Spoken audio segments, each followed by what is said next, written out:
Assalamualaikum warahmatullahi wabarakatuh. Di sini saya akan menjelaskan materi mengenai penyelesaian masalah menggunakan metode pendekatan engineering. Sebelum masuk dalam materi tersebut, perkenankan saya untuk memperkenalkan diri. Nama saya Muhammad Alfian Afarisi, D600-190-058. Saya dari Teknik Industri Universitas Muhammadiyah Surakarta 2019. Dalam proses penyelesaian masalah menggunakan metode pendekatan engineering, terdapat beberapa langkah. Langkah yang pertama adalah pengidentifikasian masalah, yaitu mengenali masalah dengan secara tepat dan merupakan langkah menuju solusi. Langkah yang kedua adalah pencarian informasi. Langkah ini merupakan langkah yang paling penting karena saat kita akan membuat produk, tentunya kita akan membutuhkan data-data mengenai informasi produk tersebut. Data-data tersebut dapat berupa data sekunder dan data primer. Data sekunder berupa kita mengambil data dari masa lampau sehingga kita tidak perlu melakukan pengukuran secara langsung, sedangkan data primer kita harus melakukan eksperimen atau pengukuran secara langsung, misalnya wawancara secara langsung. Kemudian langkah yang ketiga adalah pencarian solusi. Dalam langkah ini kita diharuskan untuk membuat alternatif solusi. Alternatif solusi dapat berupa banyak maupun terbatas tergantung kreativitas kita dalam menemukan sebuah ide dalam proses penyelesaian masalah tersebut. Saat kita menemukan sebuah ide, kita dapat menggunakan berbagai cara. Cara yang pertama adalah brainstorming, yang kedua adalah checklist, cara yang ketiga adalah daftar atribut, yang keempat adalah force relationship teknik, dan cara yang terakhir adalah analisis morfologi. Kemudian langkah yang keempat adalah penuangan ide menjadi sebuah desain awal. Setelah kita melakukan alternatif solusi tersebut, kita menuangkan ide-ide tersebut menjadi desain awal, dan ide-ide tersebut kita realisasikan menjadi sebuah desain yang membutuhkan kecermatan dan ketelitian.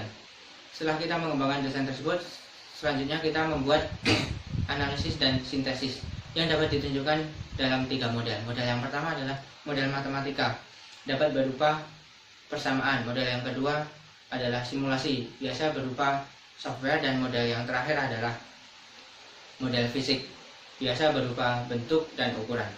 Kemudian langkah yang kelima adalah evaluasi dan pemilihan solusi terbaik. Untuk mencapai solusi terbaik, kita harus mengembangkan sebuah prototipe dan melakukan operasi pengujian. Selanjutnya adalah langkah yang keenam, yaitu pembuatan laporan, rencana kerja, dan data teknis. Setelah kita menghasilkan sebuah desain dan melakukan evaluasi, selanjutnya kita membuat laporan yang akan ditujukan untuk atasan. Kemudian langkah yang terakhir adalah implementasi desain. Di sini kita memproduksi atau mengembangkan suatu desain agar membentuk suatu fisik, yaitu alat, produk, atau sistem. Dalam materi ini, saya mengambil contoh kasus yaitu terkendalanya proyek dalam konveksi. Langkah yang pertama adalah identifikasi masalah. Di sini pihak konveksi mengalami kendala, yaitu untuk menyelesaikan proyek tersebut sesuai dengan waktu yang telah ditentukan, karena minimnya alat yang dimiliki, minimnya tenaga kerja yang dimiliki, serta terdapat beberapa pesanan yang belum terselesaikan. Kemudian langkah yang kedua adalah pencarian informasi. Informasi di sini yang digunakan adalah data primer, yang berupa 1. Pihak konveksi menerima pesanan berupa baju, kaos, dan jaket. Yang kedua adalah pihak konveksi memiliki peralatan seperti mesin jahit, mesin sablon, mesin bordir, alat pemotong kain, alat desain, dan yang terakhir adalah alat pengukur kain. Kemudian informasi yang ketiga adalah pihak konveksi memiliki tenaga kerja dengan tugas masing-masing dan terbagi dalam beberapa shift. Kemudian informasi yang terakhir adalah pihak konveksi memiliki beberapa kain dan dalam berbagai macam warna, sehingga memudahkan pelanggan untuk memilih kain apa yang ingin digunakan pelanggan tersebut. Kemudian langkah yang ketiga adalah pencarian solusi. Di sini pihak konveksi memiliki beberapa solusi, yaitu solusi yang pertama adalah penambahan peralatan, yang kedua adalah penambahan tenaga kerja, solusi yang ketiga adalah menghilangkan shift yang terjadi pada karyawan, serta Solusi yang keempat adalah pembagian tugas kepada karyawan, yakni beberapa karyawan mengerjakan proyek lama dan sebagian karyawan mulai mengerjakan proyek yang baru. Kemudian solusi yang terakhir adalah pihak konveksi menjalin kerjasama dengan pihak konveksi lain. Kemudian langkah yang keempat adalah penuangan ide menjadi desain awal.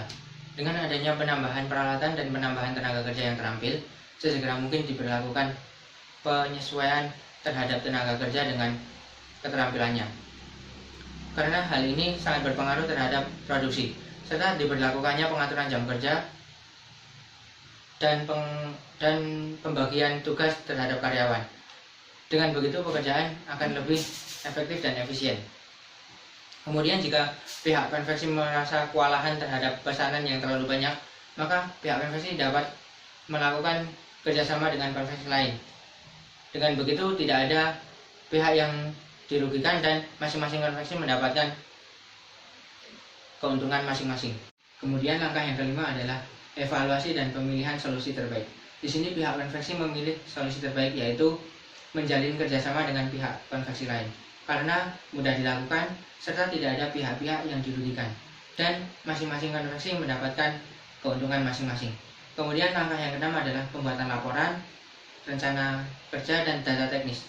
Penanggung jawab dari pihak konveksi tersebut membuat laporan yang nantinya akan ditujukan untuk atasan, dan setelah atasan menerima laporan tersebut, atasan diwajibkan untuk menentukan apakah menyetujuinya atau tidak menyetujuinya. Jika atasan menyetujuinya, maka rencana kerja dapat langsung dilaksanakan. Kemudian langkah yang terakhir adalah implementasi desain. Di sini rencana kerja yang telah disetujui oleh atasan dapat langsung direalisasikan. Demikian yang dapat saya sampaikan. Wabillahi taufiq wal hidayah. Wassalamualaikum warahmatullahi wabarakatuh.